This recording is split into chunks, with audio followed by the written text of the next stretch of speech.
Hello friends, today we are going to discuss the historical developments of communications research. This lecture is part of your paper, Communications Research. Start by looking at the early history of communications research. Then we will discuss trends that encapsulate the mainstream view of history of communications research. This would be followed by some observations about this view of the mainstream view of the history of communications research. We will then examine the history of communications research in the Asian context, followed by a discussion on the developments in the history of communications research in India. The mass media, as we know it, came into being about 5.5 centuries ago, with the invention of the printing press in the middle of the 15th century, that is, in the 1440s. The earliest printed newspaper began to be circulated from the 17th century onwards. Whereas the first screening of a film took place in the 19th century, that is in 1895. In the 20th century, radio broadcasting became popular in the 1920s and television broadcasting caught on in the 1940s.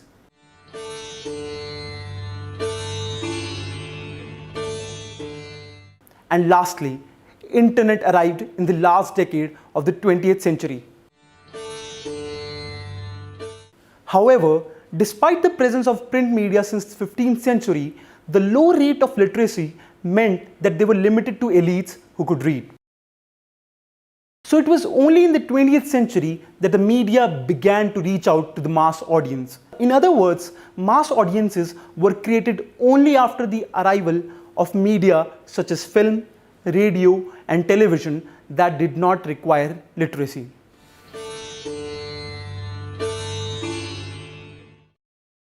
From the very early years, the mass media have elicited strong responses, both appreciative and critical, from a variety of sources. Audiences have been appreciative, thronging into cinema houses, buying newspapers, radios, and televisions, thereby delighting corporations that manufactured and distributed hardware and softwares.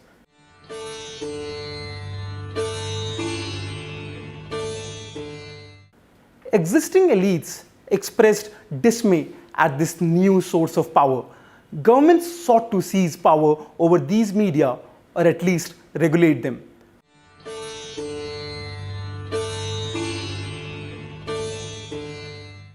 The early history of communications research is reported to have begun at a time when there was much ado about the ill effects of media consumption.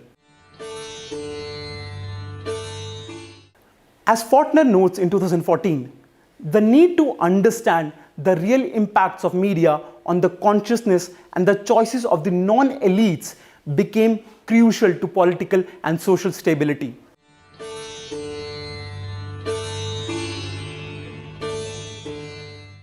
One example of these early research studies are the Pain Fund studies, which were commissioned in the 1920s and 1930s to examine the effects of films on younger audiences in the USA.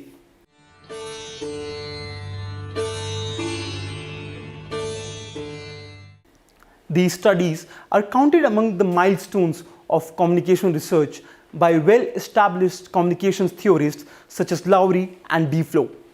According to Fortner, they fed the belief that films did have a cumulative and negative effect on children.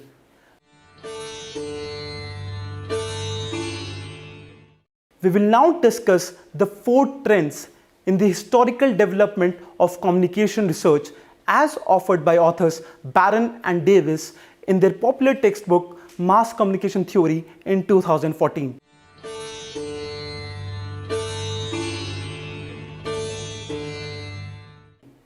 They note that while these trends follow each other like eras, there are times when trends coexist and impact each other. The 4 main trends identified by Barron and Davis are 1. Mass society theory, 2nd, limited effects trend, Third, the critical cultural trend. And fourth, the meaning-making trend. We will now examine them one by one.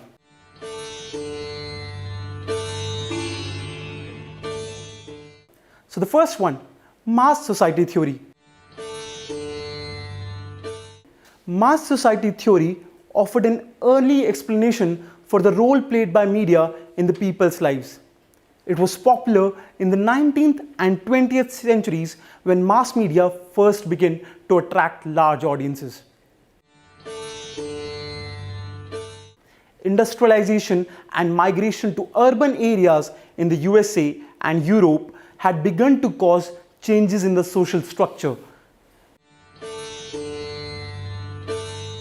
The existing elites, including the church and the other cultural authorities, feared that the individuals were becoming atomized.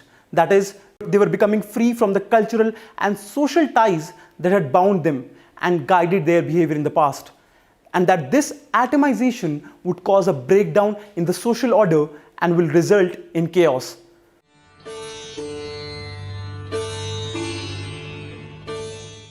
Mass media especially came in for criticism because elites felt that the atomized individuals were turning towards mass media for a sense of belonging.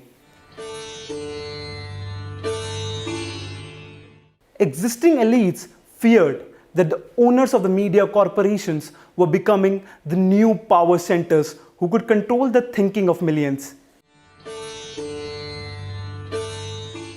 Now, to us in the 21st century, this might seem unduly fearful, right?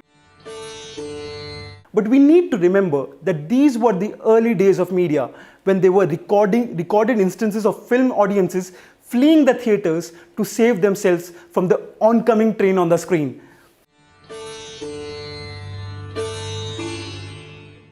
This was the time of American media entrepreneurs like William Randolph Hearst, who is reported to have confidently asserted to his illustrator, "You supply the pictures, I'll supply the war." And Orson Welles' famous radio broadcast, "Invasion from Mars," which caused large number of people in the northeastern parts of USA to panic and to attempt to save themselves from what they thought was an attack by Martians. Mass society theory holds that the mass media have a direct and a powerful effects on audiences. It is therefore known as the magic bullet model or the hypodermic needle model.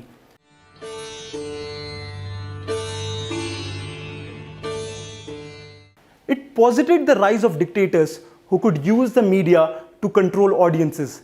Hence, it is also described as the propaganda model. Now, these anxieties might again seem overstated to us, but we must bear in mind mass society thinking paved the way for the founding of many government broadcasting agencies as well as government regulation of media content, including censorship. Theodor Adorno of the Frankfurt School is considered to be the leading theorist of this tradition. Now, towards the 1930s and 1940s, this concern about the role of media attracted academic researchers from various social scientific disciplines, and more importantly, funding agencies interested in supporting communications research. The result of this work is what has come to be known as the limited effects model of media effects, which we will explore in the next section. Limited effects. The limited effects tradition is attributed to the work of, among others, 4 founding fathers, that is, first, Paul Lazarsfeld, Harold Lasswell, Kurt Lewin, and fourth, Karl Hovland. As we saw in the previous section, mass society theory held that the mass media had a direct and powerful impact on audiences. This new source of social and political power attracted the attention of many, including radio broadcasters and advertisers, as well as funding agencies and academic researchers from various disciplines.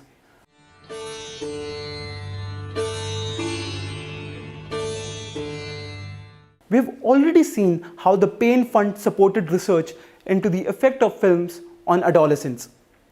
Paul Lazarsfeld, a Jewish Austrian sociologist who migrated to USA in the years before World War II, was initially supported by a grant from Rockefeller Foundation.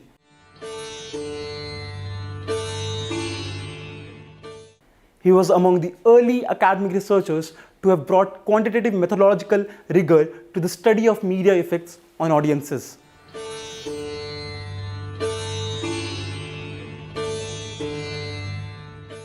Along with his team, which included his wife, the researcher Herta Herzog, Lazarsfeld led Columbia University's Bureau of Applied Social Research, which was supported by corporate and government funding.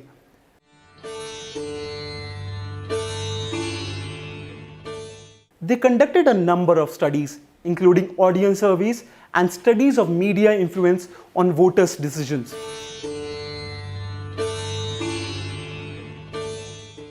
The findings of these studies, among others, showed that the audiences were influenced by a wide variety of sources of information, of which media was only one.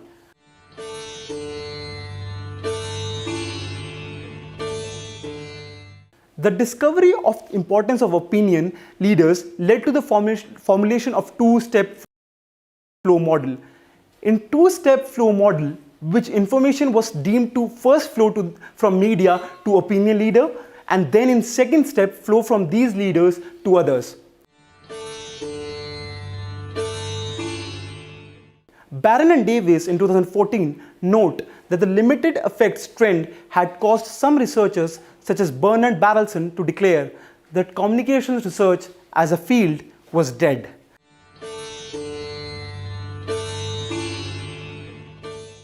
Now, we move on to the next approach known as critical cultural approaches.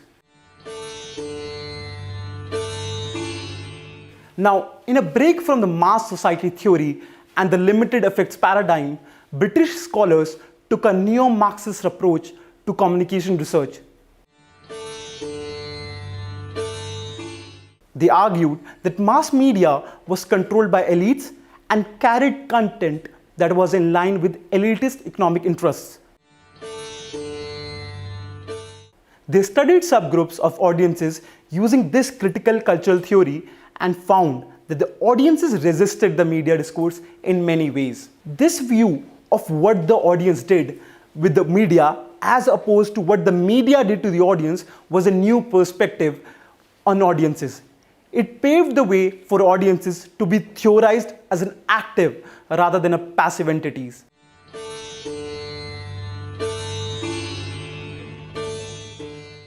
The next trend we are going to discuss is the meaning-making process. Now, meaning-making approach, as we discussed, the conceptualization of an active audience gave a new perspective to communications research. However, approaching audience as an active rather than a passive recipient of the media opened a variety of new research avenues, breathing new life into the field.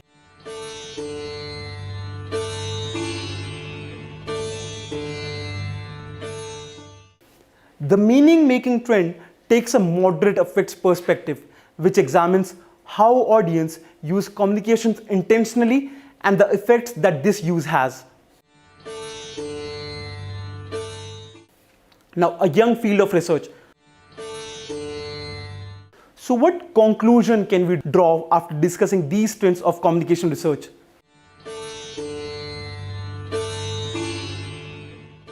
First, we observe that the communication research is a young field compared to other social sciences disciplines such as sociology, psychology, economics, political science, and others. This is largely because the phenomena that we seek to study, that is mass communication, is more recent compared to what the other disciplines focus on. Second, communications research is an interdisciplinary area, which is a tradition of contributions from other social sciences, disciplines including sociology, political science, and psychology, which continue to this day. Wilbur Shrum puts it, "It is one of the busiest crossroads in the study of human behavior. which is understandable because communication is perhaps the fundamental social process. Without communication, human groups and societies would not exist. One can hardly make theory or design research in any field of human behavior without making some assumption about human behavior. And third, the mainstream narrative of history of mass communication research is almost entirely the history of quantitative American mass communication research and theory development, barring British contributions to the critical and cultural studies tradition. This narrative has been severely criticized. For instance, Poole in 2006 observed that the powerful to limited effects storyline remained textbook boilerplate and literature review dogma.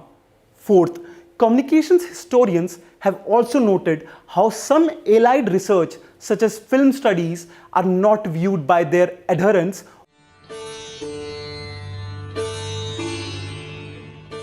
Fourth, communications historians have also noted how some allied research, such as film studies, are not viewed by their adherents or by communication researchers as being part of the same field.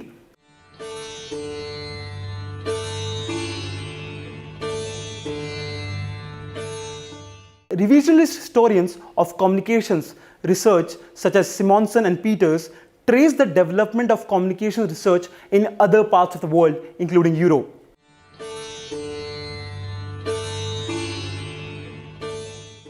They observed that the departments training doctoral candidates, such as the University of Leipzig, had been set up in Germany in as early as 1916.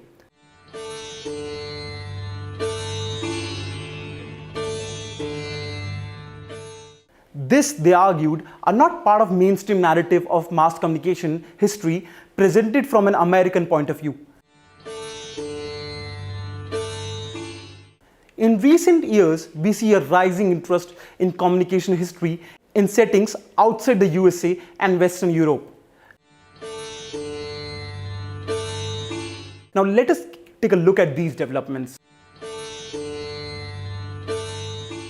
A recent study of Asian communications research published in the top-tier international communication journal found an increase in these articles in last 2 decades between 1990 and 2010, especially articles from China, Japan, and South Korea.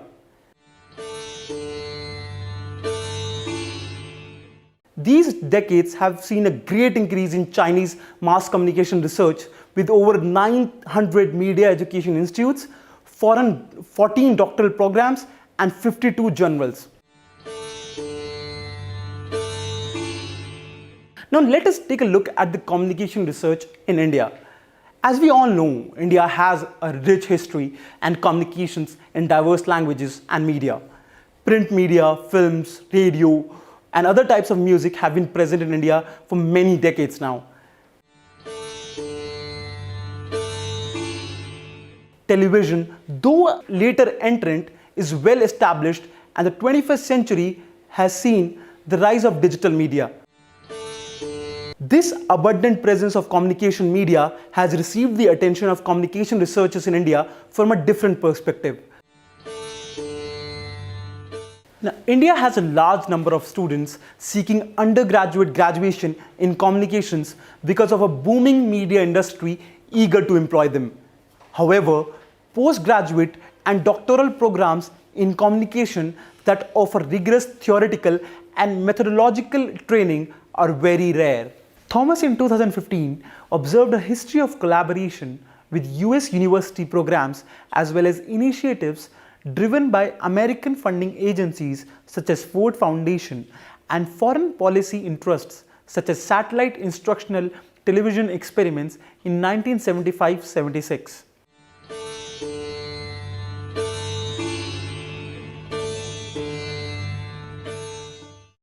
Various Indian researchers have been publishing work rooted in Indian context. For instance, Pana Shah completed a dissertation on Indian film in as early as 1950s and in Mumbai universities, which was published as a book 30 years later in 1981. economists Oman and Joseph published a book on the economics of Indian cinema in 1981. While Indian researchers frequently present their work at national and international conferences, barring some informal networks, a national association of Indian researchers with a strong culture of peer-reviewed publication is still in development.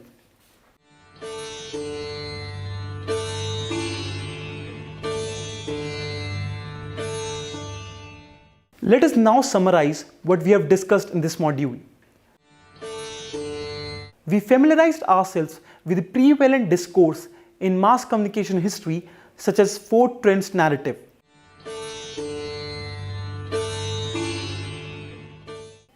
We observed how the history of this young field shows its interdisciplinary nature with contributions from other disciplines of social sciences. We also noted how recent research has been openly critical of the trends narrative. We also found that newer histories are emphasizing the importance of funding organizations and governments with their foreign policy objectives as also playing a key role in the history of communications research.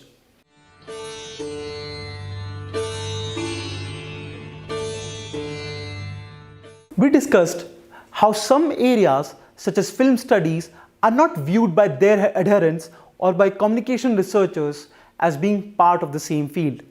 It is of great value and importance for us to be aware of these developments, mainly because American and British mass communication research form the dominant research paradigms or research frameworks of our time.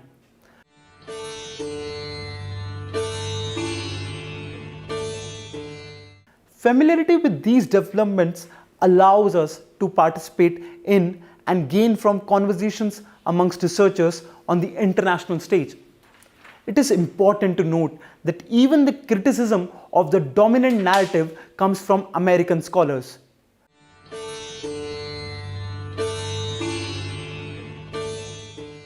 The mainstream narrative and its critiques also provide us with the valuable comparative context as well as a motivation to document and theorize the history of communication research in India.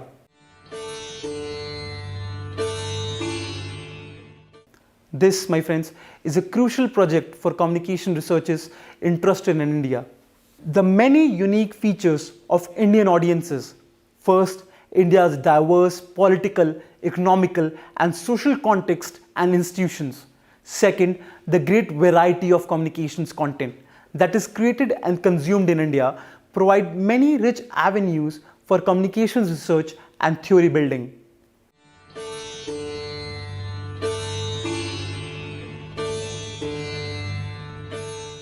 We hope that this lecture would have helped you in understanding the historical development in communication research. We advise you to go through the text and as well as attempt the questions given in the other sections. Thank you.